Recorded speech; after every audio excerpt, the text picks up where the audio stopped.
प्रदर्शन अपनी बात को लेकर किया जा सकता है, लेकिन इस अधिकार को एक तरीके से दबाने की कोशिश दूसरे रास्ते से की जा रही है, यानी कि कान दूसरे साइड से पकड़ा जा रहा है। आप धरना प्रदर्शन तो कर सकते हैं, लेकिन इसकी आवाज सरकार तक नहीं पहुंचेगी, और इसीलिए धरना स्थल बनाया जाता है तो करीब 25 किलोमीटर दूर। इसीलिए जब धरना स्थल बनाया जाता है तो वहां पर सुविधाओं का अभाव कर दिया जाता है। धरना स्थल ऐसी व्यवस्थाओं के बीच बनाया जाता है जहां पर कोई प्रदर्शनकारी जाकर ज्यादा देर तक ठहर ना पाए, बैठ ना पाए, धरने में लंबे समय तक रह ना पाए, और यह सब कुछ किया जाता है आवाज को दबाने के लिए। और इसीलिए हम कह रहे हैं कि कैसे उठाएं आवाज। देखिए हमारी ये रिपोर्ट।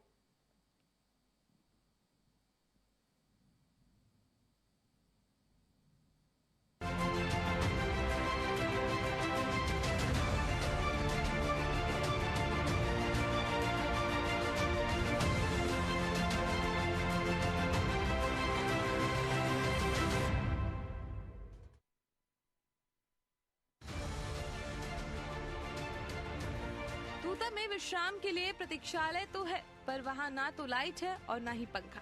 बिना टॉयलेट और बिना नल वॉश बेसिन के प्रदर्शन कर रहे कर्मचारियों के लिए पहली चुनौती तूता में जिंदगी गुजारना है। कुछ दिन पहले प्रदर्शनकारियों को सांप ने काट लिया था, जिसके बाद उन्हें अस्पताल में भर्ती कराया गया। आज 6 दिन हो गए सर, इतने असुविधा के बीच अभी भी सरकार सोई हुई है सर। हम लोग इतने तकलीफ में यहाँ तक का दरवाजा का भी वैसा नहीं है सर, हमको यहाँ डर से आना पड़ता है। एक बार 2 दिन पहले यहाँ तो हम सांप देखे बाजार में ही था सर, अगर जरा से भी पैर पड़ता तो काट लेती, ऐसा सिचुएशन। फिर भी सरकार सोई हुई जाग नहीं रही सर, हम क्या करें। देखिए अब अंदर जाके ऐसे में कौन आएगा सर। लगातार अलग अलग विभागों के कर्मचारी तूता धरना स्थल पर अपनी मांगों को लेकर प्रदर्शन करते रहे हैं। इन अव्यवस्थाओं को लेकर बीएड प्रदर्शनकारियों का कहना है कि सरकार बेटियों को सुरक्षित करने की बात करती है, लेकिन उन्हीं बेटियों को बाथरूम में दरवाजे तक नसीब नहीं है। उनका कहना है कि सबसे ज्यादा असुरक्षित जगह तूता धरना स्थल है। हमें हमारा अधिकार नहीं मिल रहा है, इस वजह से हमें ये रायपुर तूता धरना स्थान पर धरना करना पड़ रहा है। हम 6 तारीख को सरकार को सूचना दे दिए थे कि यहाँ का टॉयलेट वॉशरूम कैसी स्थिति है बोल के। 2 तारीख को सूचना दे दिए थे, फिर भी आज हम लोगों का धरना 6वां दिन हो गया, फिर भी यहाँ का स्थिति जैसे का तैसे है। मैं सरकार से पूछना चाहती हूँ कि इतना सुनसान जगह में धरना स्थान बनाया गया है जानबूझ के, यही सोच के कि यहाँ लोग धरना के लिए आए और वापस चले जाएं। ये डबल इंजन की सरकार बोलते हैं कि स्वच्छ भारत स्वच्छ अभियान बोलते हैं, तो कहाँ स्वच्छ है?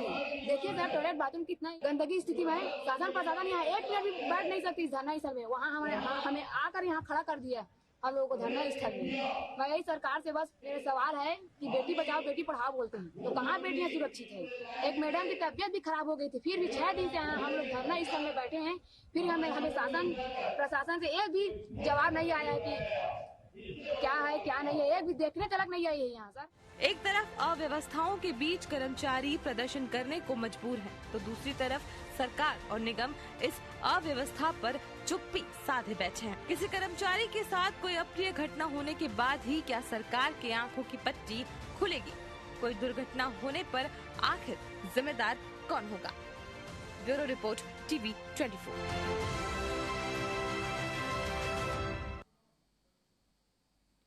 तो देखा आपने क्या सूरत हाल है, और यही सूरत हाल जो है बता रहे हैं, और प्रदर्शनकारी इसी बात को दोहरा रहे हैं कि आखिर हम आवाज कैसे उठाएं। सरकार तक अपनी आवाज उठाने का एक माध्यम धरना प्रदर्शन, लेकिन उसके लिए जो स्थल दिया गया है उसके लिए कौन प्रदर्शन करेगा, उसके लिए प्रदर्शन कैसे होगा, वो आवाज कैसे सरकार तक पहुंचेगी? क्योंकि एक संगठन प्रदर्शन करता है, समस्याओं से जूझता है, फिर अपना प्रदर्शन खत्म करके चला जाता है, उसे लगता जरूर है कि हाँ स्थिति सुधरनी चाहिए, लेकिन धरने में जब अलग अलग संगठन प्रदर्शन करते हैं तो धरने स्थल के लिए कौन प्रदर्शन करेगा, ये एक बड़ा सवाल है। और इसीलिए हमने इस कार्यक्रम को बनाकर सरकार तक आवाज पहुंचाने की कोशिश की है कि ये जो प्रदर्शनकारी हैं वो कह रहे हैं कि आवाज हम कैसे उठाएं। एक एक करके जानने की कोशिश करेंगे क्या क्या समस्याएं हैं, कौन जिम्मेदार है, आखिर ये व्यवस्थाएं क्यों नहीं सुधर रही है। धरना स्थल का एक मॉडल बना हुआ है, धरना स्थल के लिए एक नियत स्थल है, सुविधाएं हैं, पर उन सुविधाओं का मेंटेनेंस क्यों नहीं हो रहा है। इस पूरी जानकारी के लिए हम चलते हैं सीधे धरना स्थल, जहां पर हमारे संवाददाता प्रियांशु कश्यप मौजूद हैं। वो बताएंगे कि आखिर वहां पर क्या क्या ऐसी अव्यवस्थाएं हैं जिस पर ध्यान देने की जरूरत बनी हुई है। प्रियांशु, मेरी आवाज आपको मिल पा रही है? प्रियांशु, बताइए क्या स्थिति है वहां पर धरना स्थल में, क्या क्या दिक्कतें हैं, क्या आपको दिखाई दे रहा है, हमारे दर्शकों को दिखाइए। जी बिल्कुल मोहन, देखिए इनकी जो मांगे हैं वो नौकरी से जुड़ी हुई जो समस्याएं हैं वो तो दूसरी चुनौती है। पहली चुनौती है यहाँ पर जो है सरवाइव कर पाना। नौकरी समस्याएं हैं वो तो दूसरी चुनौती है, पहली चुनौती है यहाँ पर कर पाना। लगातार अलग अलग विभाग के कर्मचारी प्रदर्शन कर रहे हैं, लेकिन न यहाँ पीने के पानी का टॉयलेट का स्थिति का हाल तस्वीरों में दिखाना चाहूंगा कि ये टॉयलेट है जहाँ पर दरवाजे तक यहाँ पर इसको नसीब नहीं हुए हैं इस टॉयलेट को।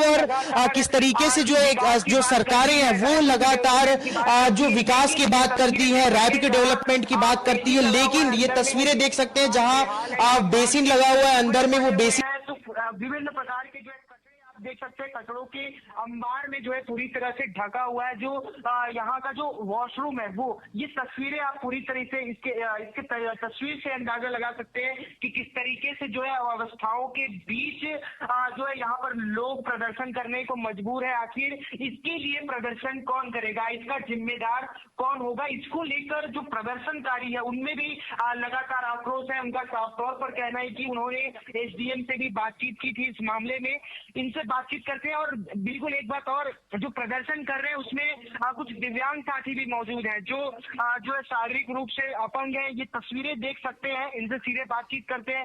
क्या नाम है आपका? संदीप वर्मा। ये यहाँ प्रदर्शन कर रहे हैं, आपकी मांगे तो अलग चीज है, यहाँ ना इनका हाल बेहद करते हैं। क्या नाम है आपका? संदीप वर्मा। ये यहाँ प्रदर्शन कर रहे हैं, आपकी मांगे तो अलग चीज है, यहाँ ना पानी की व्यवस्था है ना टॉयलेट की, किस तरीके से देखते हैं? यहाँ का टॉयलेट और व्यवस्था बहुत बेकार है। देखो कितना टूटा फूटा है, हम लोगों को इतना प्रॉब्लम हो रहा है तो सोचो गर्ल लोगों को कितना प्रॉब्लम हो रहा है। इतना खराब है कि यहाँ पर रुकने का मन नहीं लगता है, इतना बदबूदार रहता है। और क्या करे सर, इतना परेशानी झेलते हैं फिर भी गवर्नमेंट हमारी सुन नहीं रहा है। हम क्या करें, कहाँ जाए? जी मैं छत्तीसगढ़ डीएड संघ का रायपुर जिला अध्यक्ष हूँ। आज से 10 दिन पहले जो आप जिस मुद्दे, धन्यवाद पहले तो आप आए हैं जो मुद्दा कवर कर रहे हैं, इससे मैंने वीडियो बनाई। अनुकंपा वाली जो दीदियाँ जो हमसे पहले जो यहाँ प्रदर्शन करी थी, उनको मैंने रोता देखा इस बेसिक चीज के लिए, क्योंकि हमारे प्रधानमंत्री जी विकसित भारत 2047 का एक मिशन बताते हैं, एक सपना दिखाते हैं, लेकिन वर्तमान हाल क्या है ये आप देखिए। ये दिखाइए यहाँ पे, ये प्रसाधन में ना कि मतलब कुछ है ही नहीं भैया। यहाँ पे बदबू इतना ज्यादा है, गंदगी इतनी ज्यादा फैली हुई, लोगों का तबियत खराब हो रहा है, आए दिन लोग हॉस्पिटल में एडमिट हो रहे हैं, लेकिन सरकार को इसकी पड़ी नहीं है, कोई हमारा सुध लेने वाले नहीं है। हमारी जो दीदियां हैं उनका जो क्या हाल था वो हम जानते हैं, हमारे भैया जो दिव्यांग, इनसे पूछिए यहाँ का हाल कैसा है। आप वॉशरूम में जाके देखेंगे, वॉशरूम के ना जो वॉशरूम में इल्लियां चल रही, इल्लियां इतनी गंदगी है वहां पे, आप पैर नहीं रख सकते। आप पैर क्या, हम यहाँ पे खड़े हैं तो हमको पता है हमारी वस्तु स्थिति कैसी है, हम कैसा स्मेल जो लेके यहाँ पे खड़े हैं, क्या मुश्किल झेल रहे हैं वो हमको पता है।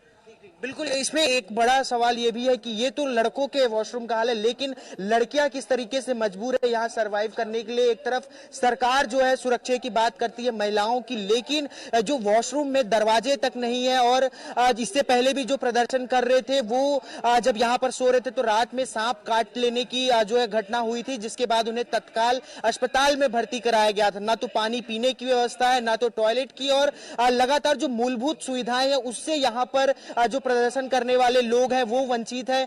जो महिलाएं हैं उनसे हम बातचीत करते हैं, जो महिला प्रदर्शनकारी हैं जो बीते 6-7 दिनों से यहाँ पर रहकर प्रदर्शन कर रहे हैं, उनसे सीधे तौर पर बातचीत करते हैं। यहाँ आप लोग प्रदर्शन कर रहे हैं, मूलभूत सुविधाएं नहीं है।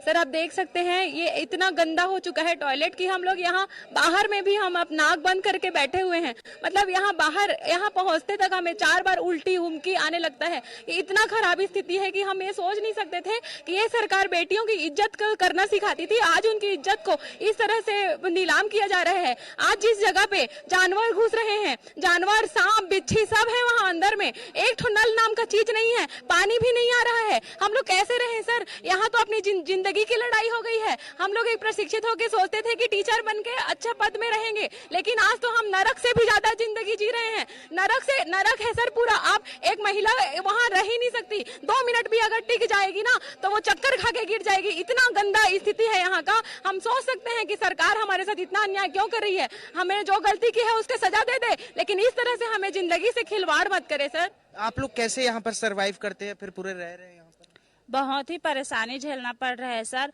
हम लड़कियां हैं, हमारी आवश्यकताएं होती हैं। वॉशरूम तो और इतना गंदा है कि हम जा ही नहीं पाते हैं। एकदम से वो मीटिंग उल्टी आ जाता है हम लोगों को, ऐसे नाक बंद किए आते हैं, कभी तो आँख को ऐसे किए जाते हैं, बाहर आते हैं, एकदम से परेशानी झेल रहे हैं। नहीं कुछ पानी का सुविधा है और कुछ भी नहीं है। हम लोगों ने ऐसा क्या पाप कर डाला है जिसकी सजा सरकार हमें दे रही है, हमें समझ ही नहीं आ रहा है। और पता नहीं कब तक हमें ये झेलना पड़ेगा। क्यों सरकार चुप है? हमसे क्या चाहती है वही बता दें हम लोगों को, क्या करें? क्यों क्या समझ में आ रहा है? देखिए साफ तौर पर लोगों का कहना है कि सरकार जो है शहर से 20-22 किलोमीटर दूर जो है रायपुर का तूता धरना तो बना दिया, लेकिन जो मूलभूत सुविधाएं हैं वो यहाँ पर नहीं दे पा रही है लोगों को या जो प्रदर्शन करने वाले हैं उनको। आखिर इसका जिम्मेदार कौन होगा? जी प्रियांशु, हम ये जानना चाह रहे हैं कि आखिर हुआ क्या है वहां पर? ये स्थिति जो दिख रही है वो भयावह है। ये कौन किया होगा, कैसे हुआ होगा? क्या कोई वहां देख रेख करने वाला नहीं है? क्या कोई सुरक्षा के उपाय नहीं है क्या जो ये सारी चीजों को देखता, मेंटेन करता?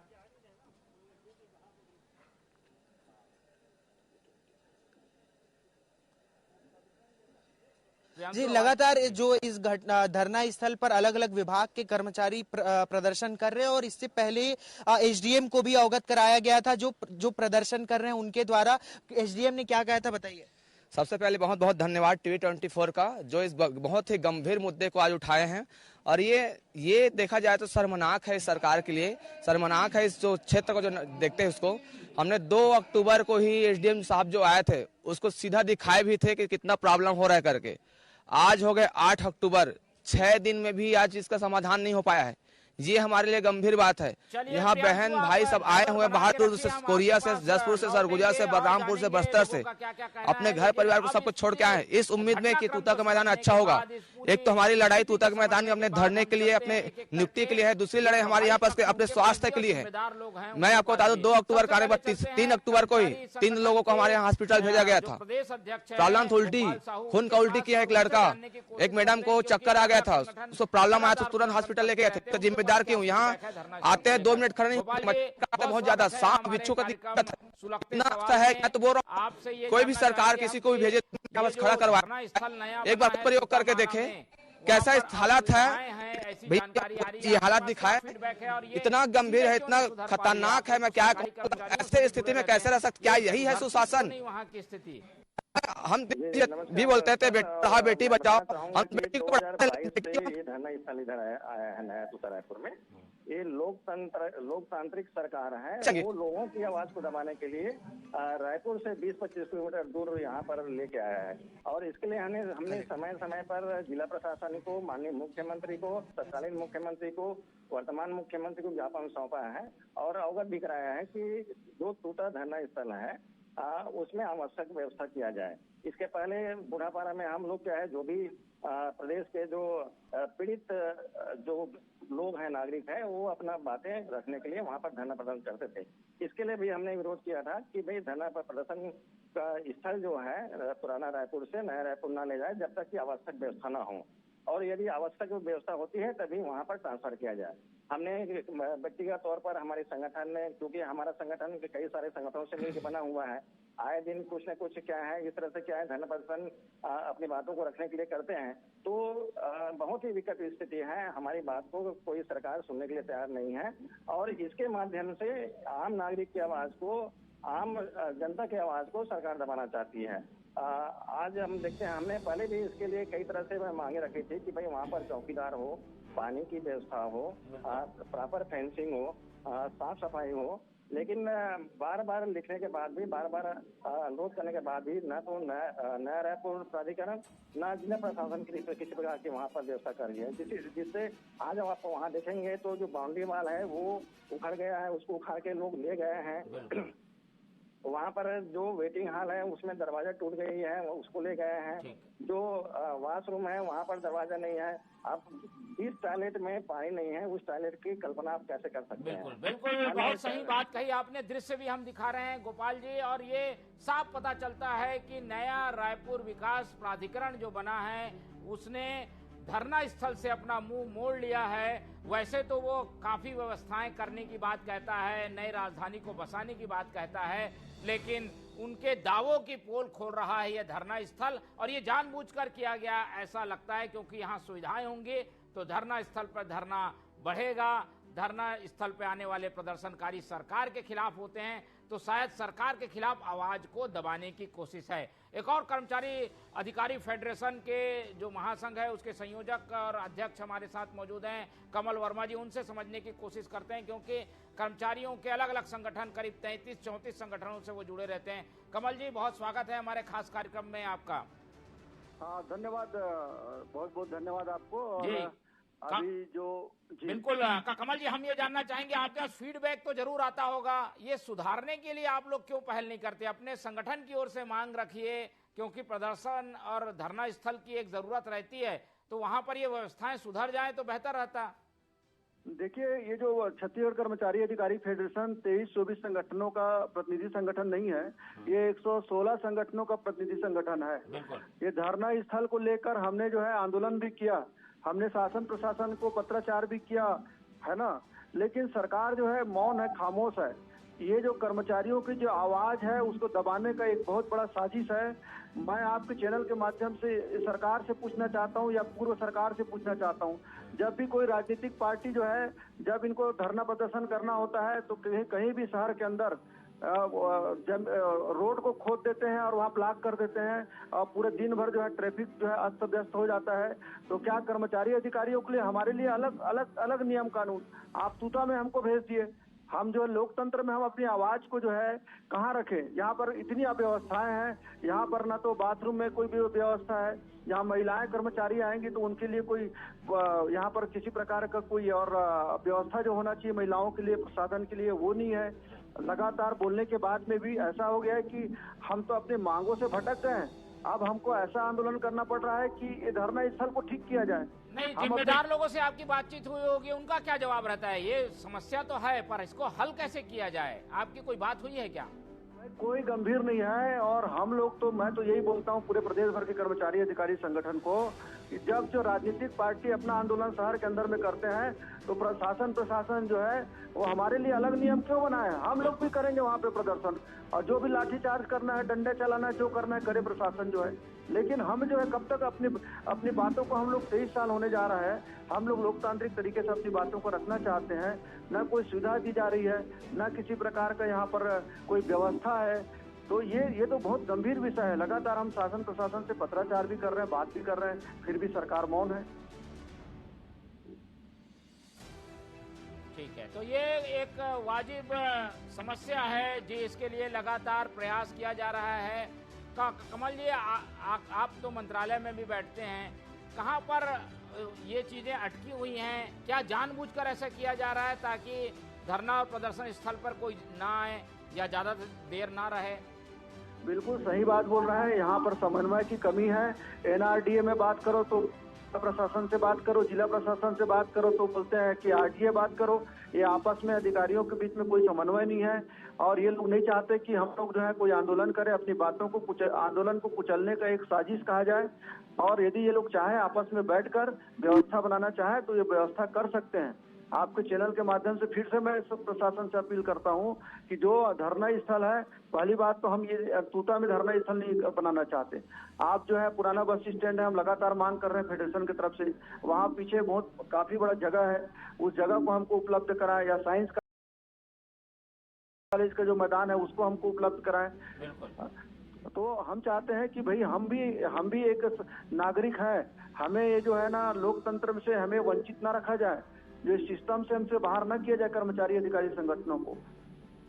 बिल्कुल, और यही पर दोहरा मापदंड दिखाई देता है, क्योंकि सामाजिक संगठन और जो कर्मचारी संगठन है उनके प्रदर्शन के लिए तो रायपुर से करीब 25 किलोमीटर दूर धरना स्थल बना दिया गया है, पर राजनीतिक संगठनों के लिए राजधानी रायपुर में प्रदर्शन की व्यवस्था की जाती है और आए दिन राजनीतिक संगठन अलग अलग जगह पर प्रदर्शन करते हैं, पुतला दहन करते हैं, रायपुर में अपना एक तरीके से प्रदर्शन का दिखावा करते हैं। पर जो लोग जायज मांग को लेकर प्रदर्शन कर रहे हैं उनके इस प्रदर्शन को देखने वाला कोई नहीं। ऐसा लगता है जैसे उनका प्रदर्शन जंगल में मोर नाचा किसने देखा जैसी स्थिति से गुजर रहा है, क्योंकि अपनी मांग को लेकर उनको देखने और सुनने वाला कोई नहीं है। और अब उसमें जो सुविधाएं थी उसमें भी कटौती कर दी गई है। तो ये एक बड़ा सवाल है जिसे हम उठा रहे हैं और यही आज हमारे सुलगते सवाल का विषय भी है। और इस सुलगते सवाल ने सबको सोचने पर मजबूर कर दिया है कि आखिर लोकतंत्र की आवाज उठाने वाले आखिर जाए कहां।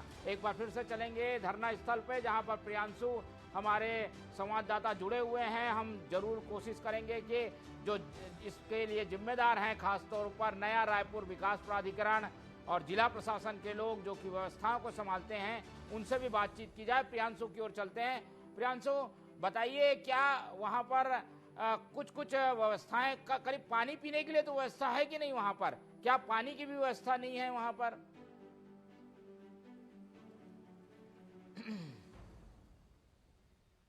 प्रियांशु, मेरी आवाज आपको मिल पा रही है? जी, क्या क्या व्यवस्थाएं हैं? कुछ मूलभूत व्यवस्था की जरूरत होती है, वो की है कि नहीं प्रशासन ने वहाँ?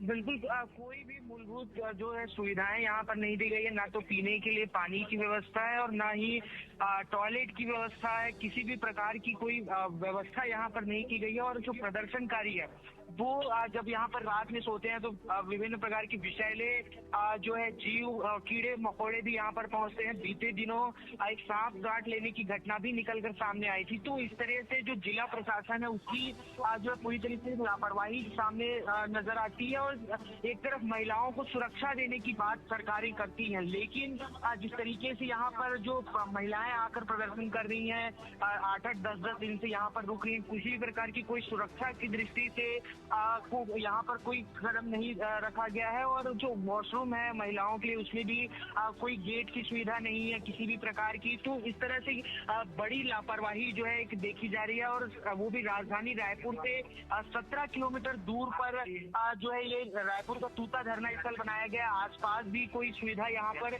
जो है मुहैया नहीं कराई गई है। तो काफी दिनों से जो है प्रदर्शनकारी इसको लेकर भी मांग करते आ रहे हैं। जो अधिकारी आते हैं उनसे वो इस बारे में मांग की है कि कम से कम टॉयलेट की व्यवस्था कर दी जाए सुचारू रूप से। पानी की व्यवस्था नहीं है टॉयलेट के अंदर। तो पूरी तरह से जो अव्यवस्थाओं के बीच जो है अपनी मांगों को लेकर वो प्रदर्शन करते हुए नजर आ रहे हैं।